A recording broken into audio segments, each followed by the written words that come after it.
শান্তিনিকেতন থানার অন্তর্গত শ্রীনিকেতন চৌরাস্তার মোড়ে গ্রামবাসীরা রাস্তা অবরোধ শুরু করলো।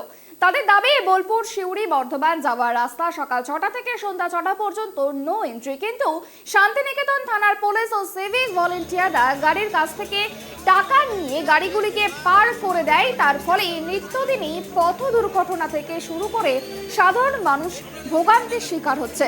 এই দাবিতেই মূলত আজ অবরোধ করেন স্থানীয় মানুষরা। আমরা এই বিষয় নিয়ে কথা বলবো, আমাদের সঙ্গে টেলিফোন লাইনে রয়েছে প্রতিনিধি জয়ন্ত। শ্রীনিকেতন চৌরাস্তার মোড়ে গ্রামবাসীরা পথ অবরোধ শুরু করেছে, মূলত তারা ঠিক কি দাবি করছে? সুপর্ণ, তুমি যেমনটা প্রথমে জানালে যে শান্তিনিকেতন থানার অন্তর্গত যে শ্রীনিকেতন চৌরাস্তা মোড় রয়েছে, সেখানেই কিন্তু আজকে সকালবেলা থেকে কিন্তু স্থানীয় যারা গ্রামবাসী তারা কিন্তু অবরোধ শুরু করেছে। তাদের যেটা দাবি হচ্ছে যে বোলপুর, শিউড়ি, বর্ধমান এই যে রাস্তা, যে চৌরাস্তা মোড়, এই চৌরাস্তা মোড়েই কিন্তু সকাল 6টা থেকে সন্ধ্যে 6টা পর্যন্ত কিন্তু নো এন্ট্রি। এখানে কিন্তু অন্য বড় গাড়ি কিন্তু যাতায়াত করতে পারে না। কিন্তু যেটা দেখা যাচ্ছে যে শ্রীনিকেতন থানার পুলিশ এবং যারা সিভিক ভলেন্টিয়ার রয়েছে তারা কিন্তু গাড়িওয়ালাদের কাছ থেকে কিছু টাকা নিয়ে সেই গাড়িগুলোকে কিন্তু পার করে দিচ্ছে। এর ফলে কিন্তু প্রায় সময় কিন্তু যানজটের সৃষ্টি হয় এবং দুর্ঘটনাও কিন্তু প্রায় কিন্তু হচ্ছে। ফলে স্থানীয় বাসিন্দারা কিন্তু এই যে নাজেহাল, তারা কিন্তু ভোগান্তির শিকার হচ্ছে এবং তারা নাজেহাল হয়ে গেছে। এরপরে তারা আজকে সকাল থেকে কিন্তু সেখানে পথ অবরোধ শুরু করেছে।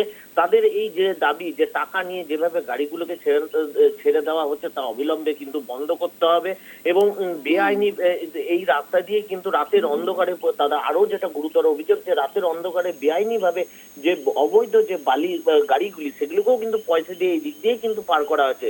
এই সমস্ত অভিযোগ নিয়ে কিন্তু তারা সকাল থেকে কিন্তু পথ অবরোধ শুরু করেছে। পুলিশ গেলে সেখানে পুলিশ কিন্তু পৌঁছায়, পুলিশ গেলেও কিন্তু তাদেরকে ধরেও কিন্তু বিক্ষোভ দেখাতে শুরু করা হয়। বেশ কিছুক্ষণ হয়ে গেছে কিন্তু তারা পথ অবরোধ কিন্তু এখনো পর্যন্ত বলা যেতে পারে চলছে। পুলিশ কিন্তু তাদেরকে বোঝানোর চেষ্টা করছে এখনো পর্যন্ত।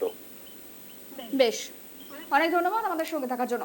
যেমনটা জানা গেল যে চৌরাস্তার মোড়ে গ্রামবাসীরা যে পথ অবরোধ করছে, সেই অবরোধ এখনো পর্যন্ত চলছে। শ্রীনিকেতন রাস্তার সকাল 6টা থেকে সন্ধ্যে 6টা পর্যন্ত নো এন্ট্রি, এবং সেই ঘটনার জেরে স্থানীয়রা যখন যাতায়াত করছে তখন দুর্ঘটনার শিকার হচ্ছে, সাধারণ মানুষ ভোগান্তির শিকার হচ্ছে।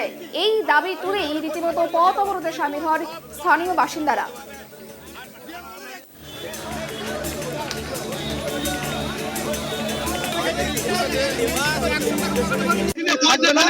ম্যাডাম এসে এখানে বলে দেবে যেখানে নো এন্ট্রি হবে না, আমরা তাদের গাড়ি ছেড়ে দেবো।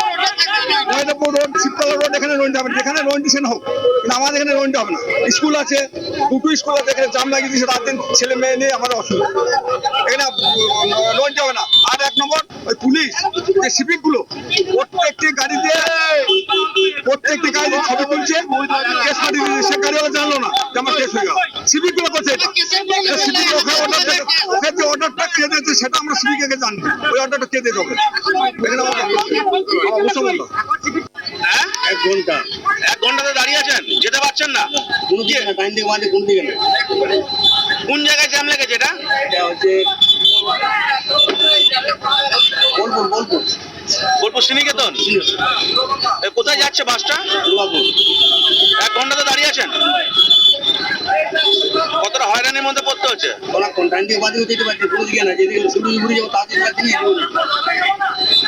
আপনার নাম?